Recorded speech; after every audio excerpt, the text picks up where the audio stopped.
Nós estamos em um estudo sobre as 7 igrejas do Apocalipse. Sexta-feira passada foi a introdução, onde nós aprendemos o contexto histórico daquela época, em qual condições foram escritas,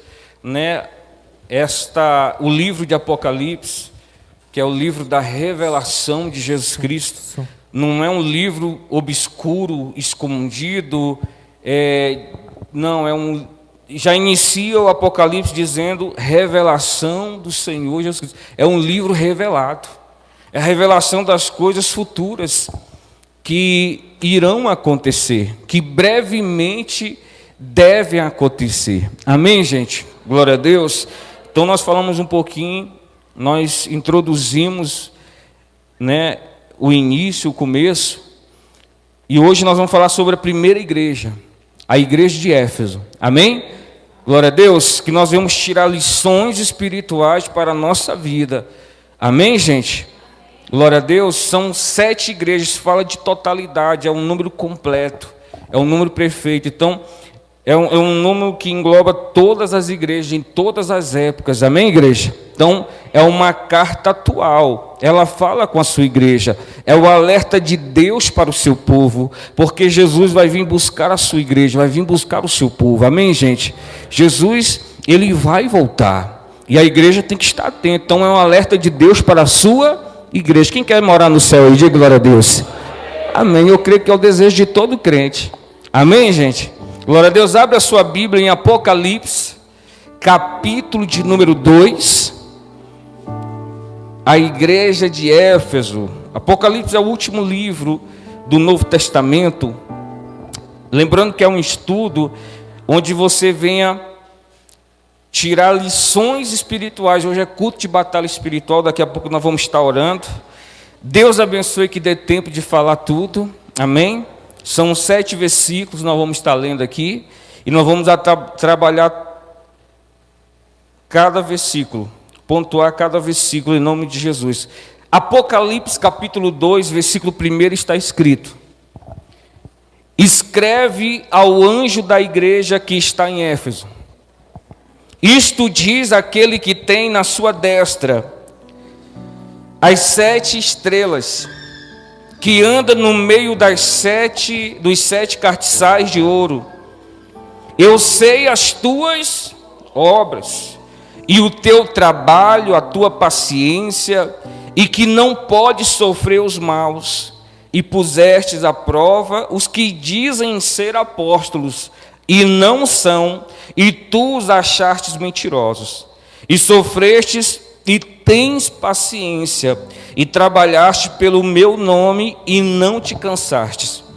Tenho, porém, contra ti, que deixastes a tua primeira caridade, que é o teu primeiro amor.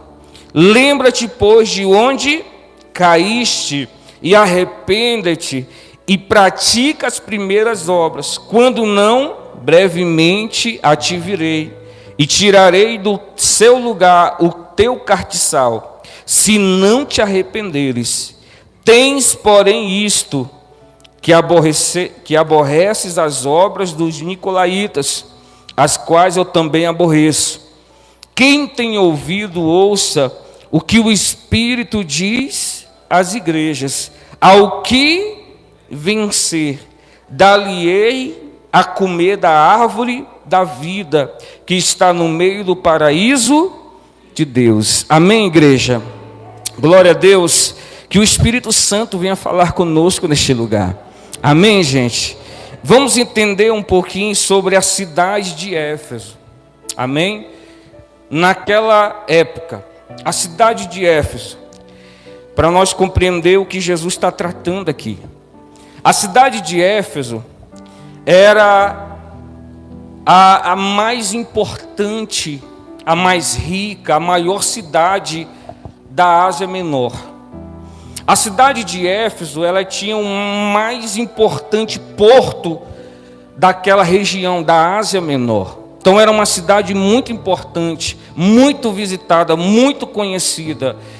Na cidade de Éfeso ali estava o centro do culto à deusa Diana.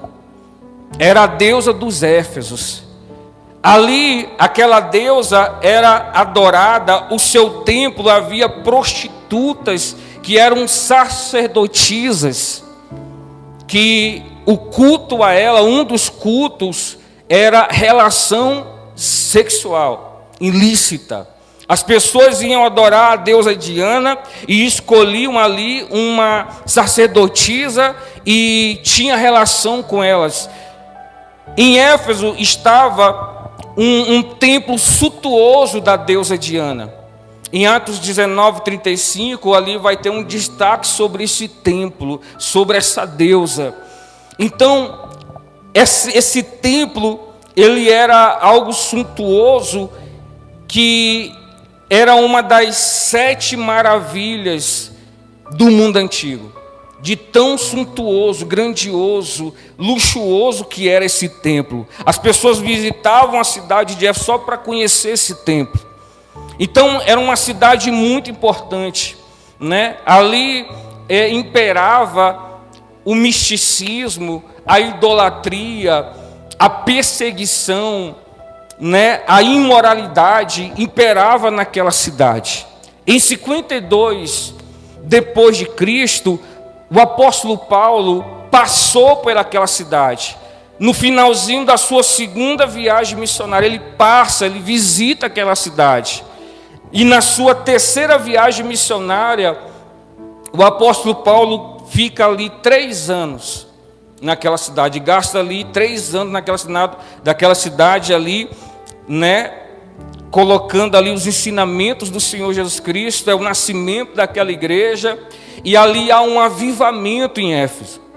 As pessoas conhecem a palavra de Deus, o nome de Jesus. Ali há um avivamento, um despertamento naquela cidade, onde as pessoas se arrependiam e traziam livros mágicos e queimavam publicamente, deixando o ocultismo e aceitando a fé em Jesus Cristo. Houve um grande avivamento, está ali em Atos capítulo 19, do versículo 1 ao versículo 20, esse avivamento, onde as pessoas traziam seus livros de mágicas, de rituais, e queimavam e destruíam a fogo. Então era uma igreja que viveu um grande avivamento. Mas agora Jesus vem com um alerta para esta cidade, vem com um alerta para esta igreja, quer dizer, para esta igreja que estava em Éfeso. Olha só, Jesus ele vem com elogios, Jesus ele vem com repreensão, Jesus vem com a solução do problema e com promessas para a sua igreja. Amém, gente? Então que você venha tirar lições espirituais para a sua vida, porque a igreja de Éfeso é a nossa vida, é a nossa igreja, é a nossa vida espiritual. Ele inicia falando do remetente. O versículo 1, vamos ler o versículo 1?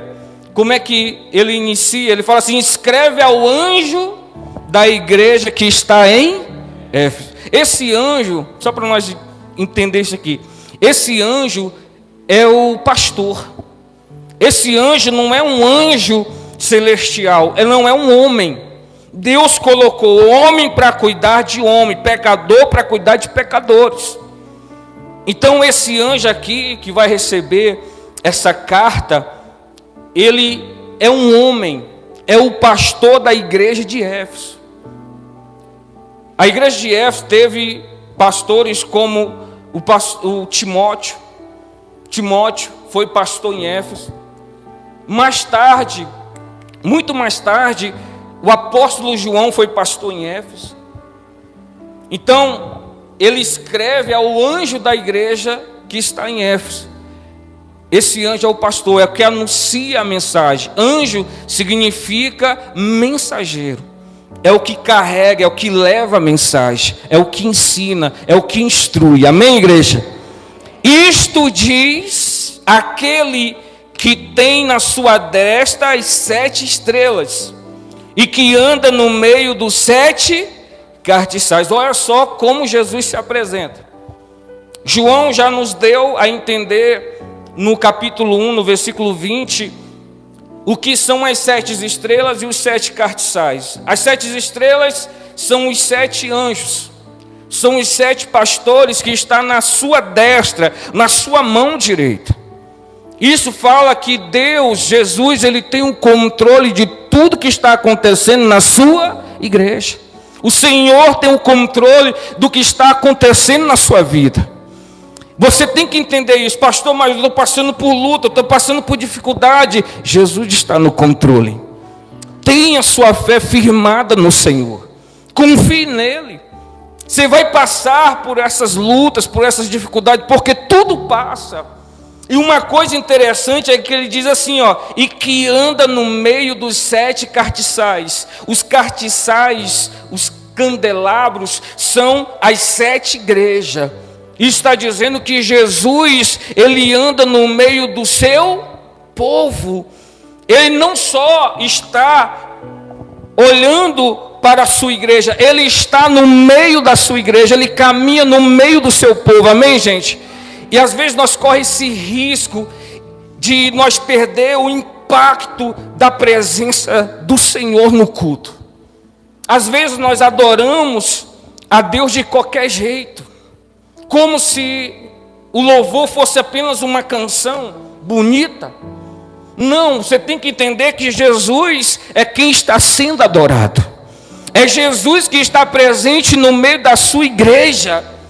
Nós temos que vir para a igreja com o impacto da presença real do Senhor no nosso meio. Nós não podemos vir para a igreja apenas sentar e de qualquer jeito, e às vezes não dá nem atenção à palavra, e ir embora. Não, você está diante dele, ele está aqui, amém, gente? A palavra de Deus vai dizer em Salmos 122, alegrei-me quando me disseram, vamos à casa do Senhor. Nós temos que ter essa alegria no nosso coração, nós temos que ter essa expectativa de adorar o Senhor, de servir ao Senhor, de estar na casa dele, de ouvir a palavra dele, porque ele se faz presente, amém, gente? Então, esta é a revelação. Ele anda no meio do cartiçais, dos candelabros, ele anda no meio do seu povo, da sua igreja. Em Mateus capítulo de número 18, no versículo 20, a palavra de Deus vai dizer assim, porque onde estiverem 2 ou 3 reunidos no meu nome, ali eu estarei presente, ali eu estarei no meio deles. Olha para o seu irmão, Jesus está aqui, querido. Amém? Você crê nisso? Então glorifica o nome do Senhor aí, querido. Ele está no meio da sua igreja, ele anda no meio do seu povo. Então que você não venha perder esse impacto da presença que é real. Amém, gente? Glória a Deus, ele se faz presente, ele se revela assim para a igreja de Éfeso. O versículo 2 ele vai dizer assim, eu sei as tuas obras. Para aí um pouquinho.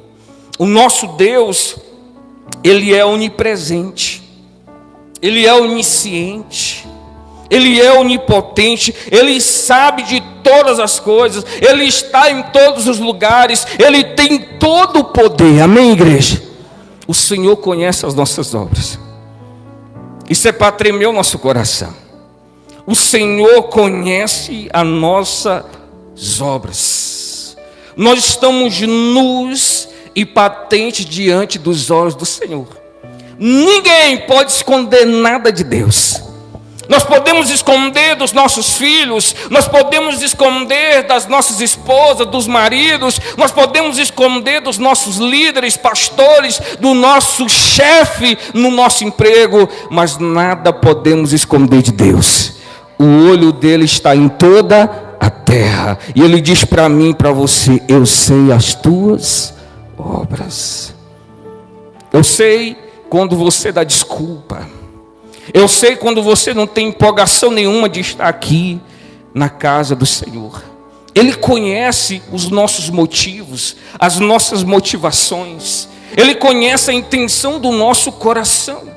Ele vai dizer para Samuel, Samuel, você vê a aparência, eu conheço o que está lá dentro, eu conheço o que está no fundo do coração do homem. Amém, gente? Glória a Deus, eu sei as tuas obras. Ele conhece, isso é para gerar temor em nós, querido.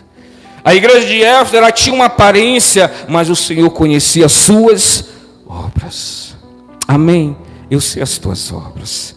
Que isso gere temor no nosso coração. Ele sabe o que a gente vê no celular. Ele sabe o que a gente faz quando está sozinho. Ele sabe quando a gente tem uma intenção, tem um desejo que só a gente conhece. Ele conhece as nossas obras. E ele diz assim no versículo 2: eu sei as tuas obras. Amém, gente? Glória a Deus. Vamos tratar aqui agora, como ela vai entrar aqui nos elogios do Senhor. Vamos ver e identificar os elogios que Jesus faz para a sua igreja. Para a igreja de Éfeso, que era uma igreja firme na palavra de Deus, que não abria portas para o falso ensino ou falsos mestres. Uma igreja que tinha um trabalho árduo e que perseverava na tribulação. Nós vamos ler o versículo 2, o versículo 3 e o versículo 6. Vamos ler? Versículo de número 2: eu sei as tuas obras, o teu trabalho, a tua paciência, e que não pode sofrer maus. Esse não pode sofrer maus é que eles não aceitavam o pecado na igreja. Ele não aceitava o indolo na igreja. Ele não aceitava o erro na igreja. E pusestes à prova os que dizem ser apóstolos e não são, e tu os achartes o que, gente? Isso aqui é muito importante para a nossa época. Nós estamos vivendo uma época que nós deveríamos ser como a igreja de Éfeso aqui. Nós tínhamos que policiar o que ouvimos na internet. Há muitos falsos apóstolos, falsos mestres, falsos profetas nos nossos dias. Pessoas com mensaginhas que tratam apenas do nosso ego. Não trata com o pecado, com arrependimento, com a santidade. Só trata com o ego da pessoa, para ela se sentir bem. São mensagens de autoajuda. Nós temos que tomar cuidado.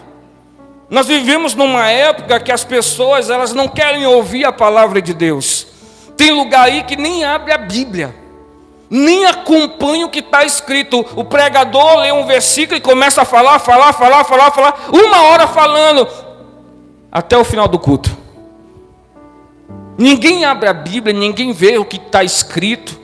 Nós temos que ser como crentes bereanos, o apóstolo Paulo pregando, eles conferindo, está escrito aqui, está escrito. Amém, gente? Hoje, se alguém falar, um anjo me apareceu, olha, eu sonhei com isso, olha, Deus mandou te dizer, as pessoas já se rendem. A igreja de Éfeso, eles provavam aqueles que se diziam apóstolos. O engraçado é que eles achavam eles o quê? Mentirosos. Por quê? Porque não condizia o que eles falavam com as escrituras, com o que eles aprenderam. E o engraçado é que muitas vezes nós ouvimos o que não está escrito, mas aceitamos porque alguém teve uma experiência sobrenatural. Foi no inferno, foi no céu, foi em Júpiter, foi em Saturno. Aí a gente acredita. Não, querido. Nós temos a palavra de Deus para dirigir os nossos passos. É a palavra de Deus que vai ditar as regras. É a palavra de Deus que vai nos conduzir. Não é para a gente andar para a direita nem para a esquerda. É para seguir prudentemente o caminho da palavra de Deus. Amém, gente? Temos que aprender isso com essa igreja, que prova aqueles que se dizem apóstolos, aqueles que se dizem líderes, que por onde passam é só escândalo. Só escândalo. Engraçado que quando descobre, aí é santo. Aí ninguém pode falar nada porque está me julgando. Não, querido, você está errado. Vai ser julgado por quem já tirou o cisco ou a trave dos seus olhos. Pode corrigir que tem um cisco no olho. Então nós temos que aprender isso. O apóstolo João, na sua primeira epístola, no capítulo 4, versículo 1, ele vai dizer assim: amados, não creiais em todo espírito, mas provai se os espíritos são de Deus, porque já há muitos falsos profetas se têm levantado no mundo. Se naquela época já havia falsos profetas, imagine hoje. Imagine hoje. Tem igreja de todos os tipos, de todos os gostos. O evangelho se tornou um produto. A igreja é o balcão. E os membros são os clientes. Você que escolhe o que quer ouvir, aonde quer ouvir, o que quer comer. Não, querida, a gente ensina o que está escrito, o que o Senhor está dirigindo, o que está escrito na palavra de Deus. Amém, gente? Glória a Deus. Então, essa igreja provava os apóstolos e os achava o que? Mentiroso. Era uma igreja firme na palavra do Senhor e não aceitava falsas doutrinas, falsos ensinos. Doutrina, gente, tem muita gente que leva para o lado de roupa, de cabelo, disso, daquilo. Não, isso é tradição. Doutrina significa ensinamento. Quando a Bíblia fala de doutrina, está falando da palavra de Deus. Amém, gente? Glória a Deus. Versículo 3. Sofrestes e tens paciência, e trabalhaste pelo meu nome e não te cansaste. Era um povo que trabalhava na obra de Deus. Era um povo que não se cansava de fazer, mas estava faltando algo. Eles trocaram o fazer pela intimidade. É aqueles, eu estou a serviço do rei, mas não entro em contato com o rei. Eu estou servindo o rei, mas não entra diante do rei. É apenas um súdito do reino. Não, o Senhor te chama para a intimidade. Nós vamos ver isso mais na frente. Então era um povo que trabalhava na obra de Deus. O versículo 6, outro elogio. Versículo 6. Tens, porém, isto, que aborreces as obras dos nicolaítas, as quais eu também o quê? Aborreço. Amém? Quem eram os nicolaítas? Os nicolaítas eram mestres itinerantes que ensinavam a libertinagem. Eram mestres liberais. Não havia exigências para eles, não havia o que obedecer, tudo poderia fazer, e eles incentivavam a imoralidade. Eles incentivavam a comer comida dos ídolos. Era aquele povo que tudo podia fazer, que Deus aceita tudo. É aquele que oferece fogo estranho diante de Deus e acha que está tudo bem. Então a igreja de Éfeso, eles combatiam os nicolaítas. Eles não aceitavam essa libertinagem, esse modo de evangelho. Eles não aceitavam. E o Senhor diz, eu também aborreço eles. Então esses são os elogios do Senhor. E agora é a repreensão do Senhor para esse povo. Que às vezes pode ser a repreensão do Senhor para a nossa vida. Porque cada dia mais nós vemos o amor se esfriando. As pessoas perdendo o ânimo de estar na presença de Deus. O versículo 4 é a repreensão do Senhor. Tenho, porém, contra ti, que deixastes o teu primeiro amor. Amém, gente? Glória a Deus. Era uma igreja que se esforçava, mas estava tudo no automático. Eles perderam, se esfriaram, foram perdendo o primeiro amor. A motivação se tornou outra, já não era o amor a Cristo.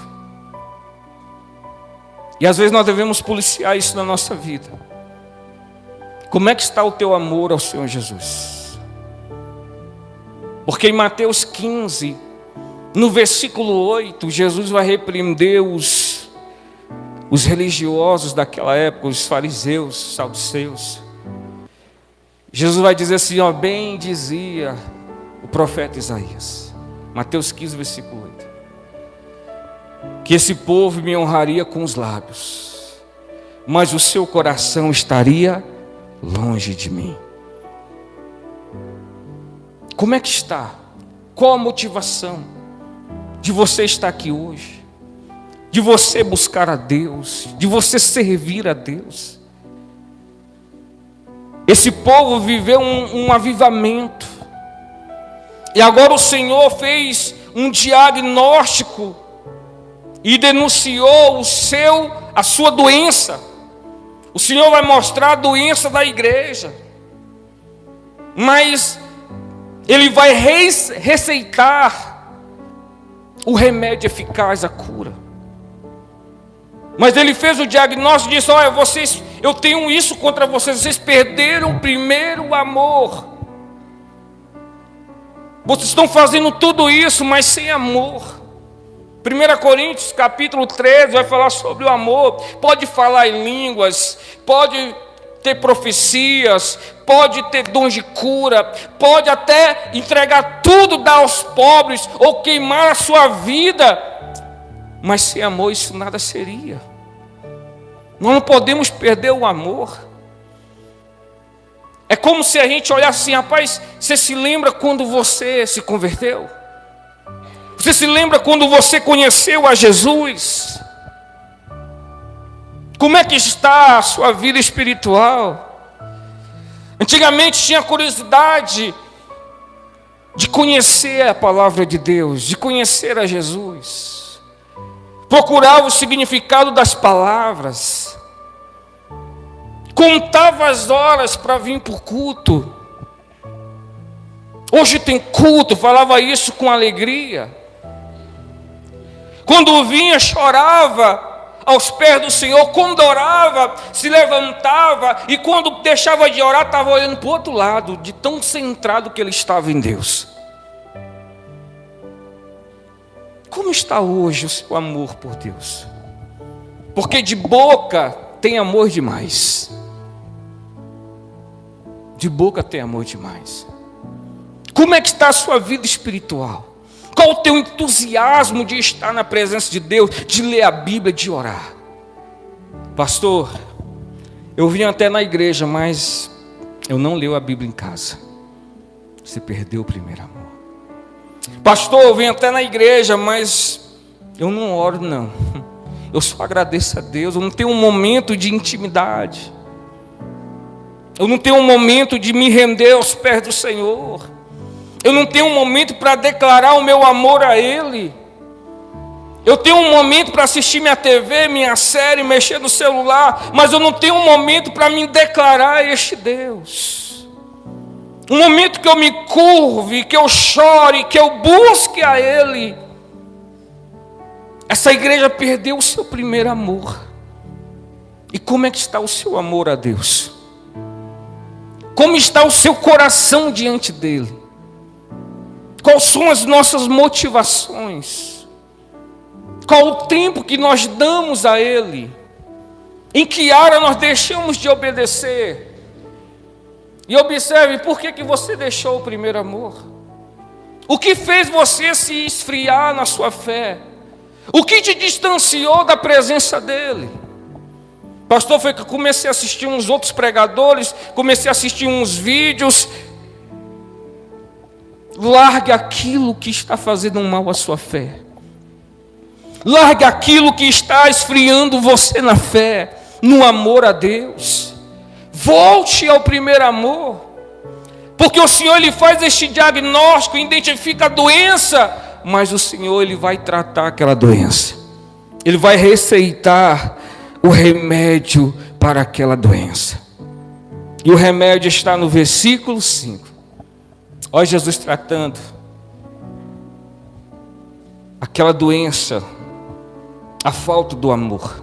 Versículo 5, Jesus vai dizer assim, ó: lembra-te, pois de onde caíste. Gente, teve um momento crucial na sua vida que fez você deixar de buscar a Deus, que fez você esfriar na sua fé e se distanciar cada vez mais.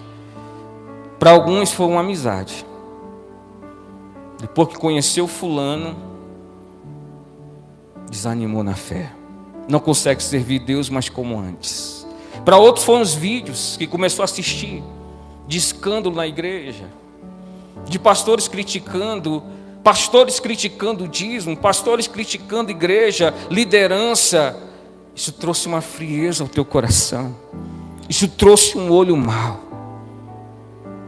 Para outros foi se endividar demais, que tem que trabalhar demais, senão não paga as dívidas.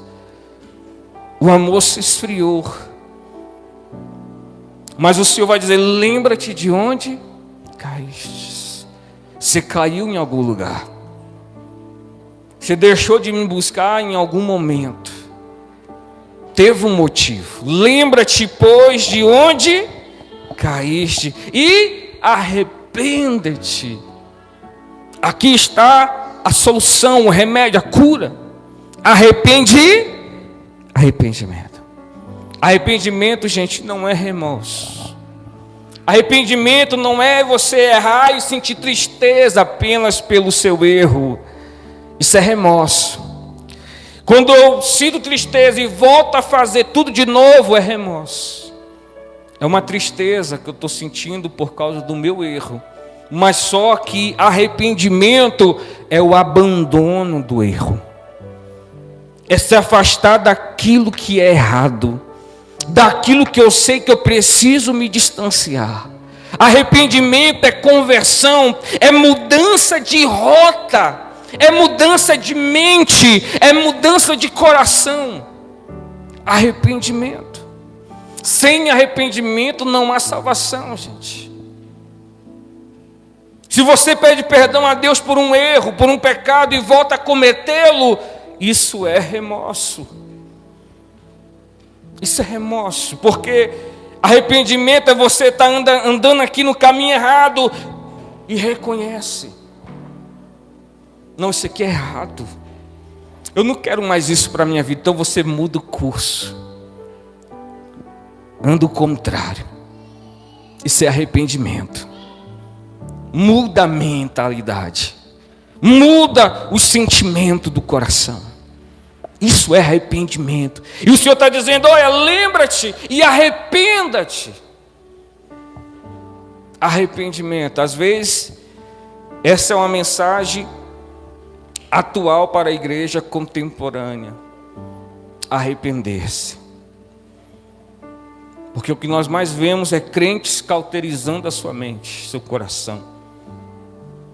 É como se a palavra não tivesse mais efeito nenhum na sua vida. Vem para a igreja, ouve a palavra de Deus, Deus fala, tem que mudar, tem que deixar, tem que abandonar, tem que tomar a decisão. Mas ele continua fazendo a mesma coisa. É o Senhor tratando aquela igreja. É o Senhor querendo que aquela igreja, que por mais trabalho que eles tivessem, eles não ficassem ainda na sua vinda. Arrependa-te. Volte a buscar o Senhor nas madrugadas. Volte a ler a palavra de Deus. Volte a ter uma vida de propósito. Volte a ter alegria no seu coração de estar na presença de Deus, de ouvir a palavra, de obedecer. Obedeça. Isso é uma decisão, gente. Arrependimento é uma decisão, não é um sentimento. É uma decisão. O filho pródigo, ele trilhou o caminho da restauração quando ele se lembrou da onde? Da casa do pai. Quando ele se lembrou da casa do pai, ele trilha um caminho de reconciliação, de restauração. E o arrependimento te leva de volta para Deus. O arrependimento te traz de volta para o Senhor. E é isso que o Senhor está dizendo: vocês estão fazendo muitas coisas em meu nome para mim. Eu estou até admirado do que vocês estão fazendo, mas falta algo que nos aproxima, falta algo que nos traz intimidade, que é o amor. Que é o amor. Falta algo. Então lembra-te de onde você caiu. O Senhor prescreve o remédio. Faça isso. Aí a escolha é sua. A escolha é sua. Você que está me ouvindo hoje, aonde você estiver, a escolha é sua, está na sua mão. Porque o arrependimento, ele gera fruto. Arrependimento sem fruto não é arrependimento. Pode ser qualquer outra coisa, mas não é arrependimento. Todo arrependimento gera fruto. É isso que ele vai dizer. Lê comigo. Lembra-te, pois, de onde caíste, e arrependa-te, e pratica as primeiras obras. Amém, gente? Olha o fruto. Pratica as primeiras obras. Todo arrependimento gera fruto. Pastor, eu me arrependi, eu peço perdão a Deus, não vai gerar frutos, vai fazer o contrário. Volte a praticar, volte a fazer aquilo que trazia fé ao teu coração, alegria no teu coração, paz no teu espírito, comunhão com o Senhor, que te dava alegria de estar na presença de Deus. E quando você adorava, adorava mesmo. Adorava de todo o coração, com toda a sua fé. Pratica as primeiras obras. Nós sabemos quais são as primeiras obras. Jesus sabia que eles sabiam o que eles deixaram para trás, o que eles trocaram. Trocaram a intimidade por trabalho. Trocaram o se render por fazer. E o Senhor, ele vem com uma ameaça. O Senhor vai dizer assim: e pratica as primeiras obras. Quando não, brevemente a ti virei, e tirarei do seu lugar o teu cartiçal, se não te arrepender. O Senhor está dizendo: eu vou visitar vocês de novo. Você sabe a história da videira no meio dos pés de uva, das videiras? O Senhor vinha todas as vezes para ver o que estava gerando. Todo ano vinha, visitava. E o Senhor estava ali colocando esterco, estava afundando as suas raízes para ver se ela ia gerar frutos. O Senhor está dizendo: eu vou visitar vocês. E quando eu vier a vocês e não ver o que vocês realmente estão arrependidos, eu vou tirar de vocês o cartiçal. O cartiçal é o candelabro, ele só serve para uma coisa: para brilhar, gente. Para dar luz a um ambiente. E o Senhor estava dizendo isso: olha, vocês vão deixar de brilhar. A igreja, ela não tem luz própria. A nossa luz é quando a luz do Senhor resplandece em nossas vidas. E engana-se aquele que diz que tem luz própria. Não, nós não temos luz própria. Amém, gente? E o Senhor está dizendo: eu vou tirar a luz de vocês. Vocês vão voltar para as trevas. Vão ficar em trevas. Se eu voltar e vocês não tiverem o quê? Arrependidos. Gente, nós precisamos se arrepender. Todos os dias nós erramos. Mas o problema é quando nós pegamos um pecado e domesticamos este pecado. Quando nós não nos arrependemos e andamos para cima e para baixo, grudado no erro. O Senhor está dizendo: eu vou vir. Logo, logo eu vou vir. E se vocês não tiverem arrependimento no coração de vocês, eu vou tirar de vocês a luz, a minha vida, a minha presença.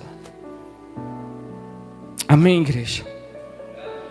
Mas só se corrige, só se conserta quem quer. Amém, gente? Não tem essa história: se Deus quiser, pastor, eu vou. Não, para mudança não, é se você quiser. Para mudança é se você quiser. Olha o que ele vai dizer no versículo 7. Versículo 7 ele vai dizer assim, ó: quem tem ouvidos, ouça o que o Espírito diz às... Amém, gente? Aqui já não está falando a uma igreja, está falando a várias, está no plural. Quem tem ouvidos, ouça o que o Espírito diz às igrejas. Amém, gente? Ouça o Espírito falando contigo hoje. O Senhor não quer perder você. Reconheça, pastor, eu preciso mudar, eu preciso de força, eu preciso de ânimo. Tem gente que pede a Deus fé, mas fé só vem pelo alimento da palavra de Deus. Quer fé? Começa a ler a Bíblia, começa a buscar a Deus. Quer comunhão, quer intimidade, quer crescer espiritualmente? Você não vai crescer assistindo novela, assistindo jornal. Não, essas coisas são normais, todo mundo faz. E não tem problema você assistir um jornal, assistir uma novela, não tem problema. O problema é quando isso toma o teu tempo. Quando isso ocupa a sua vida. Seja um joguinho, seja um Instagram, seja um Facebook, seja qualquer rede social. Se toma a sua vida, você deve se distanciar disso. Ouça o que o Espírito está falando conosco hoje. Aquela igreja teve que ouvir a voz do Espírito de Deus. Mas quem são os que ouvem? Os que ouvem e obedecem. Os que não ouvem, entra aqui, sai aqui, continua vivendo do mesmo jeito. Corre um sério risco de perder o seu candelabro, o seu cartiçal, a sua luz. Então, quem tem ouvidos, ouça o que o Espírito diz à igreja. Amém, gente? Aí ele vem com a promessa para aquela igreja. Ele vai dizer, olha, isso aqui não é em vão, não. Olha a promessa de Deus para a sua igreja, para mim, para você. Continua lendo o versículo 7. Ao que vencer, dar-lhe-ei a comer da árvore da vida que está no meio do paraíso de... Que promessa maravilhosa. Mas é somente ao que vencer. Não é para quem empatou, não é para quem foi derrotado, é para quem vencer.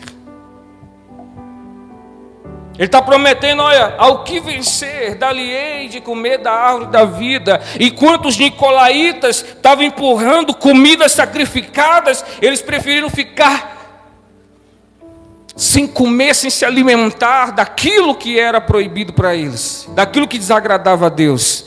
Mas Deus tinha uma promessa, dar-lhe-ei da árvore da vida. Isso fala de vida eterna, querido. Vai chegar o momento em que vocês terão uma vida eterna com o Pai, com o nosso Deus. Vão viver para todo sempre. Vão comer dessa árvore, vão comer desse fruto. E vai viver para sempre com Deus, num lugar onde não há dor, sofrimento, tristeza, morte, noite, lágrimas, lamentos, plantos, sofrimento, tribulação. Não vai ter mais isso. Lá vai ter vida, e vida com abundância. Amém, gente? Mas essa promessa é ao que vencer. É ao que vencer a si mesmo. Porque para tomar uma decisão de arrependimento, você tem que vencer a si mesmo. Você tem que reconhecer os seus erros, para poder largá-los. Tem gente que precisa tomar uma decisão para se entregar ao Senhor Jesus. Ele quer dar vida eterna para você. Ele quer ter intimidade contigo. Ele não quer que você tenha apenas obrigações, não. Ele quer ter um relacionamento, um compromisso, uma aliança contigo. Então observe sua vida. Será que está faltando esse primeiro amor? O amor do desejo? O amor que traz aquele fogo de querer estar junto. Você lembra quando você namorava? Pergunta para quem é casado. Todo mundo tem saudade do quê? Dos tempos que namorava. Quando eu namorava era muito bom. Eu contava as horas para chegar do serviço, de ir lá na casa da minha namorada, de conversar com ela, de estar junto com ela, de beijar ela, dar um cheiro nela. Quando não ia, ligava, perguntava, o que foi que aconteceu? Você não veio aqui? Batia saudade. Um dia eu estava com saudade. Esse é o primeiro amor. Era assim você com Deus. Era assim nós com Deus. Era um desejo no nosso coração. Nós contava a hora para orar, para buscar Deus, para sentir algo diferente. se consagrar, dizer: Senhor, eu sou teu. Senhor, eu sou teu e tu é meu, Senhor. Eu não sei o que fez você esfriar na fé, no seu amor, mas o Senhor, Ele passa e nos dá a receita para nós voltar e recomeçar de novo. Amém, gente? De ser fiel ao Senhor. Ao que vencer. Quem vai vencer? Diga glória a Deus. Amém, glória a Deus. Você tem tudo para vencer. Fala assim para o seu irmão: você tem tudo para vencer. Amém, gente? Em Cristo você já é vencedor. Amém, gente? Mas tem uma guerra ferrenha que é vencer a si mesmo. Essa é uma guerra difícil. Mas em Cristo você pode todas as coisas. Amém? Você entendeu essa palavra de hoje?